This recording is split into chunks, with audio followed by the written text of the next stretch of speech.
Hello, this is Steve Evans. Welcome to my presentation for LSF502 on workplace communication and 3 ways to improvement. My presentation will discuss 3 ways that I feel that I can improve my communication skills in my professional workplace. A lot of the ideas that I'm presenting in this presentation I gained from the speaker that we watched in the video this week, Julian Treasure. Thought he was really insightful and really down to earth with his ideas and how people speak and how they want to listen, and it's kind of like general rule of thumb things, but then again it's a lot of things we kind of just take for granted in a way, and we don't actively consider ourselves doing or practicing while we're speaking to others or while we're listening to others.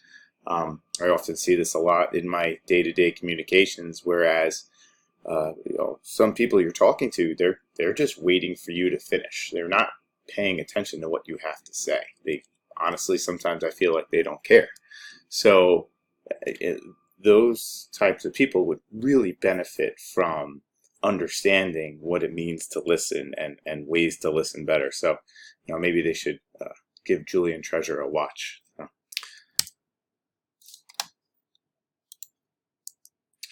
Okay, my 3 improvement areas, one of them, which Julian Treasure mentioned, was RASA, which was receive, appreciate, summarize, and ask.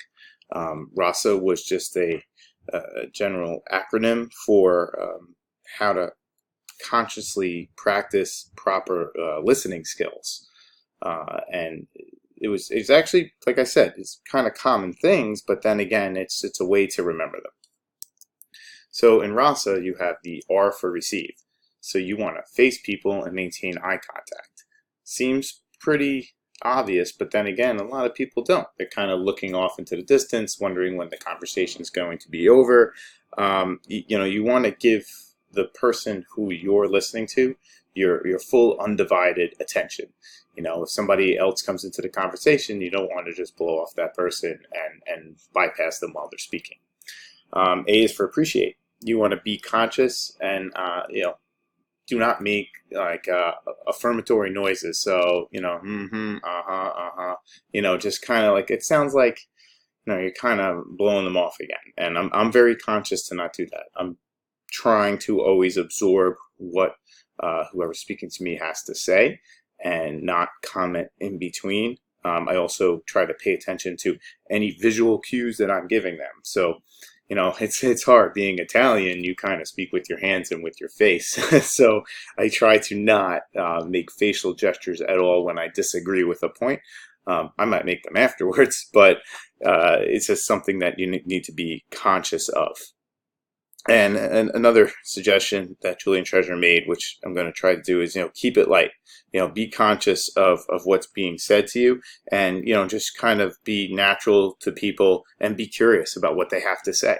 Even if it's not that interesting, show them that you're interested. Show them that what they have to say is of value. S was for summarize. So consciously using the wonderful word "so" to close the doors of conversations is what Julian Treasure said. An example he gave is, so what I understand from this is that. It's showing that you absorbed what they had to say, you thought about it in your head, and you connected it to information, and you're looking to them to clarify. This shows that you were listening to the conversation, this shows that you appreciate what they had to say, and this shows that you're able to summarize what they had to say and make it understandable. A is for appreciate. So you want to ask open, clean questions and not steer or form an interpretation. That's what Julian mentioned. So if you want to ask questions based upon what they said, not your interpretation of what they said, and then throwing in your own 2 cents. You want to keep it to what the information was that was mentioned to you. And when you ask them any questions about this, it's out of genuine curiosity. No questions to try and convince them otherwise. Another area that I got from Julian Treasure's blog, which actually really useful, was avoiding interrupting. Usually pretty self-conscious about not interrupting somebody when they're speaking, but lots of people do it in general towards me, so I think that's why I'm conscious. I'm not doing it to them. You always want to hear what someone has to say. If you interrupt them, you're not going to get to hear that. It's becoming really common in today's world because it's such an impatient world we live in. So a lot of people just tend to interrupt because they want to get to the point. Interrupting damages the conversation, so that's another important reason why I try not to interrupt anybody. And also it can become a habit. So you don't want to interrupt. You want to show that you're there to listen. You want to show that you're part of the conversation as well, and that what they have to say to you is of value. And lastly, an area of professional communication that I'm looking to improve upon is something that I'm always conscious of anyway, but you got to always be cognizant of it, and you always got to be on your toes, because email miscommunications can lead to a variety of troubles in the professional and also personal workspace. You want to think before you reply. It's often easy to reply in haste or reply when you're in an agitated mood. That's not going to get anywhere. If someone gets you with an angry email, you kind of want to respond back in that way, but that's not going to solve the problem. It's only going to escalate the problem further. So you want to try and take your time to cool off before you respond, and you'll do it while you're in a better mindset. Clarity is a wonderful thing. Sometimes when somebody emails you, what they have to say is unclear. You might interpret it differently than what they had to say. So sometimes just asking for clarification of the email is an okay thing to do. I think that's something that I often should do. I deal with a variety of different personalities at work, and sometimes they don't think before they email, so I might misinterpret it, or it might not be clear to me what they're trying to say. So asking for some clarity or on that information might be a great step for me to take in order to better understand what they're trying to communicate towards me. And lastly, the tone of my voice. It might not be the same as my writing. Most of the time, I try and make my writing as proper and polite as possible, same way I typically speak to people.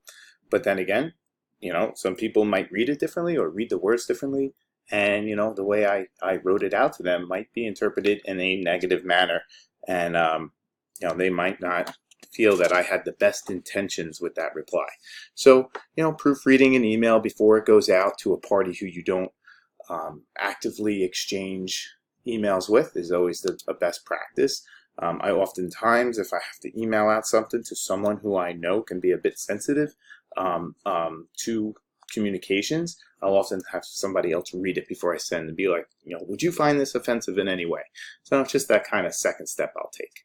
But that's something that I actively, I'm conscious of, and, will always try to practice in my professional communication. Well, thank you for watching my presentation. Like I mentioned, I obtained a lot of this information from Julian Treasure's blog, which was very informative. He has a lot of great tips on there on how to better communicate. So if you all can, I suggest you check it out. All right, thank you.